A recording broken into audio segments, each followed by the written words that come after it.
Përshëndetje, unë jam Mesut Shabani, jeni në podcastin Mesut Shabani.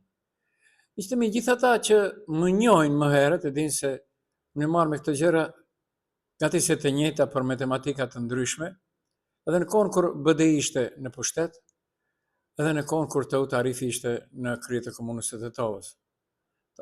Tash që merrem me Bilal Kasamin dhe me qeverin Vlen VMRO, të në pushtet nuk jam unë, me çka të merrem? Me opozitën? Okej. Pra, vazhdojmë. Sot kam përzgjedhur disa tema të cilat mendoj se nuk jemi aq naiv dhe nuk e ham sapunin. Bëhet fjalë për uljen e papunësisë, si e llogarit qeveria. Si e llogarit çmimin e vezëve ministri i ekonomisë Besar Durrëmishi. Po ashtu për uljen e papunësisë flet Besar Durrëmishi. 60.000 denar ndihma sociale nëpër Maqedoni ka, tha Mickovski. Kjo është vjedhje. Micko, nuk jam qeveri tije. Çfarë prite vitin e ri? Ndërheqja e Kocevskit u paralajmërua që në ditën e parë kur erdhi në pushtet VMRO DPMN në maj të vitit 2024. A u ala Jadec Kocevski me dorëheqje qeverisë VMRO Vlen dhe shumë çka tjetër. Pra, unë jam Mesut Shabani në podcastin Mesut Shabani. Vazhdojmë atëherë. Të vazhdojmë.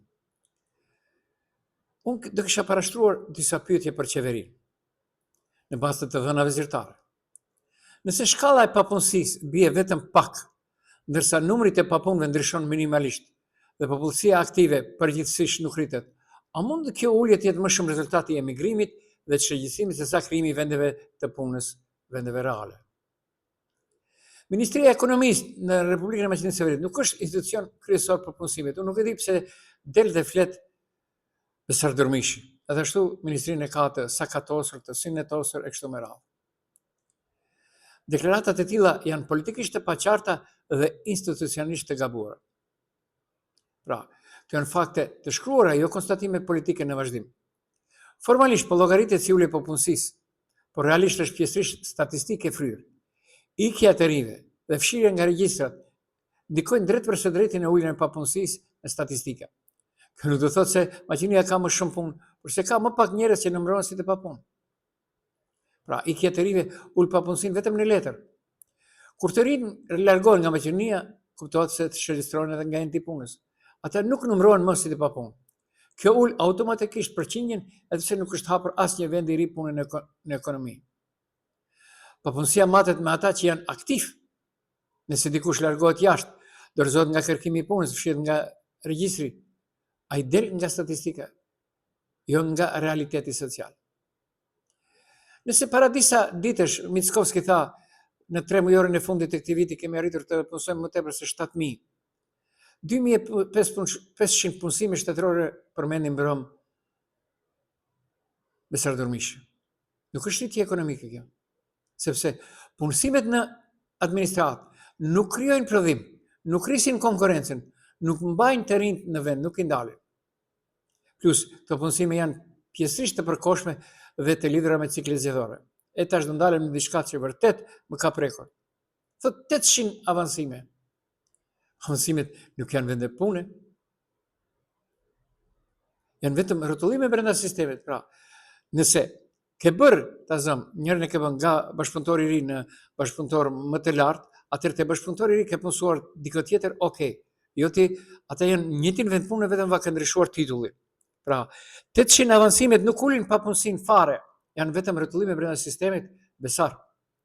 Unë nuk jam ekonomist, po kemi pasur ekonominë politike dhe politikën ekonomike në Fakultetin Juridik në Prishtinë. Viteve 80 flas, kohën e komunizmit. Pra, flet edhe për uljen drastike nga 13% në 11.5%. Vërtet është për të debatuar. Sepse nuk ka të dhëna sa personel larguar nga vendi, sa janë shregjistruar nga enti punës, sa vende punë janë krijuar në sektorin privat. Pra, kjo deklaratë është politikisht e dobishme, por ekonomikisht e cunguar. Nuk është sukses, është alarm kur papunësia po bie, arrinia ikën. Pra, shkurt e qartë. Punësimet dhe politikat aktive të tregut të punës janë, kur bien kryesisht në Ministrinë e Politikës Sociale, Demografisë dhe Rinisë, entit për punësim. Pra këto institucione menaxhojnë regjistrin të papunëve, zbatojnë masat për punësim, raportojnë statistikat reale. Ndërsa Ministria e Ekonomisë ka rol indirekt, jo ekzekutiv. Ajo llogaritet me klimën e biznesit, duhet të bëjë investime, krijojë politikë industriale. Nuk punëson njerëz, as nuk menaxhon listat e papunësisë. Punësimet në administratën shtetërore pra nuk janë suksesi i Ministrisë së Ekonomisë, sepse varen nga çdo ministri veç e veç. Realizohen përmes Agjencisë për Administratë dhe Qeverisë. Janë vendime politike dhe buxhetore, jo ekonomike. Pra ka një problem real në deklaratat e Besar Durmishit. Merr kredi për diçka që nuk është kompetencë e tij direkte. Përzien punësimet administrative me tregun real të punës. Anashkalon faktin që igja e rive ndikon drejt për së drejti në shifra. Kur Ministria e Ekonomisë flet për ulje të papunësisë, regjistrat dhe masat i mban një resort tjetër. Kjo bën narrativën politike të brisht dhe lehtësisht të kontestueshme. Apo ulet papunësia apo zbrazet Maqedonia. Dalim pak se si e llogarisit. Deklaratat e Ministrit të Ekonomisë dhe Punës, Besar Durmishi, për uljen drastike të papunësisë, nga 13 në 11.5% kërkojnë sqarime institucionale dhe analizë reale të shifrave. Së pari, politikat aktive të punësimit dhe menaxhimit të regjistrit të punëve nuk bien në kompetencë direkte të Ministrisë së Ekonomisë, por në Ministrinë e Politikës Sociale, Demografisë, Rinisë dhe Entit për Punësim. Kjo e bën problematike marrjen e meritave për një proces që administrohet nga një resort tjetër.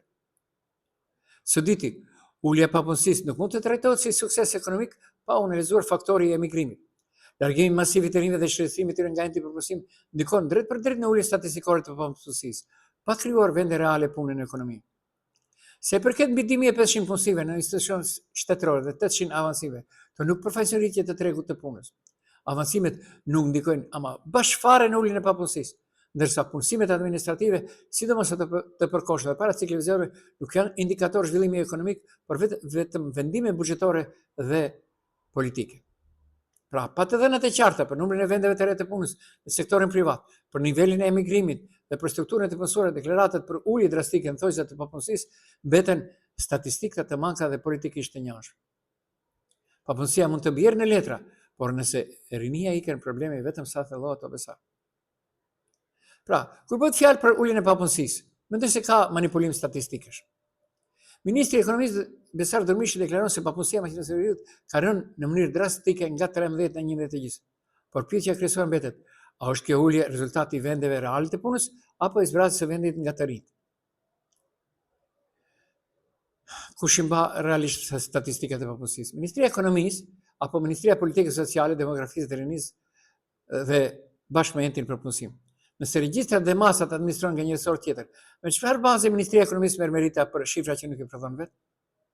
Sa persona janë regjistruar nga enti për punësim për shkak të emigrimit gjatë viteve 2024 dhe 2025? Dhe lëm viteve të tjera. Sa prej tyre janë të rinë në moshën 35 vjeç? Pa këto të dhëna, çdo deklarar për ulje drastike të papunësisë është gjysmë e vërtetë. A mund të quhet sukses ekonomik punësimi i mbi 2500 personave në administratën shtetërore? Shumë prej tyre me kontrata të përkohshme dhe prag të zgjedhjeve lokale. A është kjo politikë punësimi apo thjesht zgjerimi i aparatit shtetëror? Çfarë ndikimi kanë 800 avancimet në uljen e papunësisë? Kur këto nuk krijojnë asnjë vend të ri pune, e thamë edhe më lart.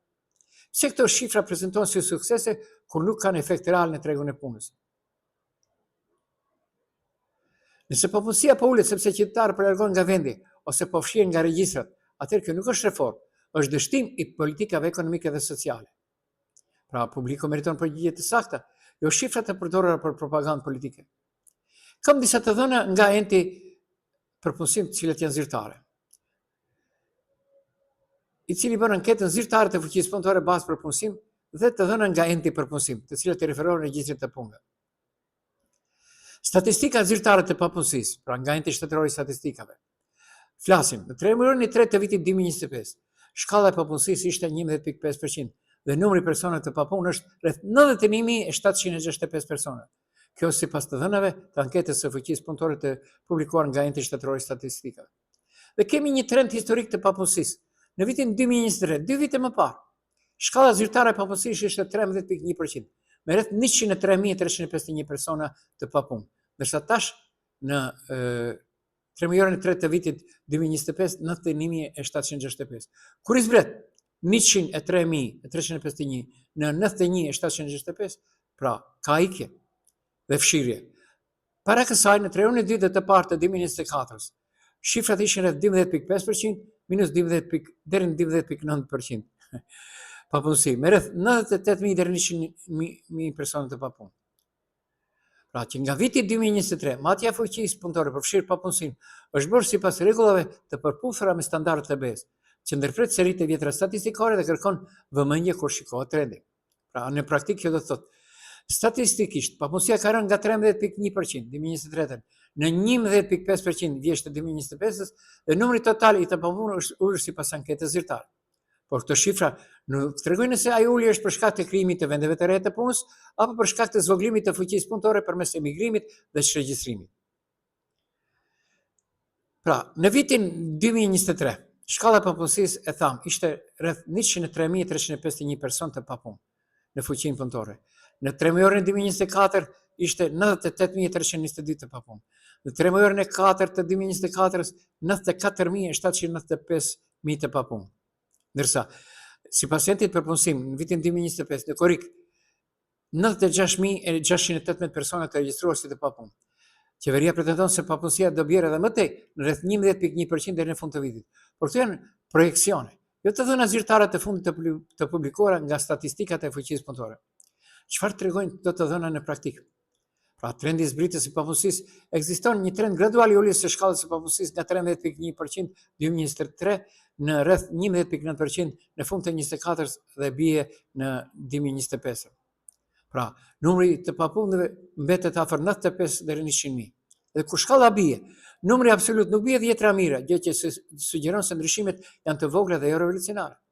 Të dhënat nga enti statistikor janë standard për matjen e papunësisë. Regjistrat e entit për punësim ndryshojnë lehtë nga shifrat e statistikave, sepse regjistrimi është subjekti i procesit administrativ obesar. Dhe, për çmimin e vezëve, lanë duart nga pjesa e vetë, hisja e vetë. Kote ka ia se punës. Mickovski u arsitua për vonesat e ndihmës sociale. Tha ka shpërndërime nga persona që marrin mbi 60.000 denar në muaj. Kush janë këto? Në cilën pjesë të Maqedonisë? Me siguri në lagjet elitare të Shkupit dhe në Maqedoninë tjetër. Në Tetov jo. Mbase. Duhet thot me emra. Dhe kryeministri thot janë vjedhje. Ju jeni në pushtet 2 vite keni pasur kohë të pastroni listën, nuk e keni bërë. Tash flet për keqpërdorim të ndihmave sociale. Dhe u kërkua ndërheqja e kryeprokurorit Koceski me muaj, mos them 1 vit, që ditën e parë kur ka ardhur. U duk se ai do bashkëpunoj në fillim me VMRDPM-n apo qeverinë, por nuk e bëri. Nuk e bëri. Një prej vërritjeve më të mëdha që Bashkia Evropiane dje ja ka dërguar sërish Maqedonisë, e cila nesër me datën 17 muaj 12 duhet të jetë sërish në agjendën e Bashkimit Evropian, ku kërkohet ndryshimi i kushtetutës, keqpërdorimet, posaçërisht lufta kundër korrupsionit dhe gjithë ata politikanë të cilët do dënohen, tu konfiskohet pasuria. E kam frikën e Femi Stafës. Pra, edhe njerë, unë jam Mesut Shabani, ishit në podcastin Mesut Shabani.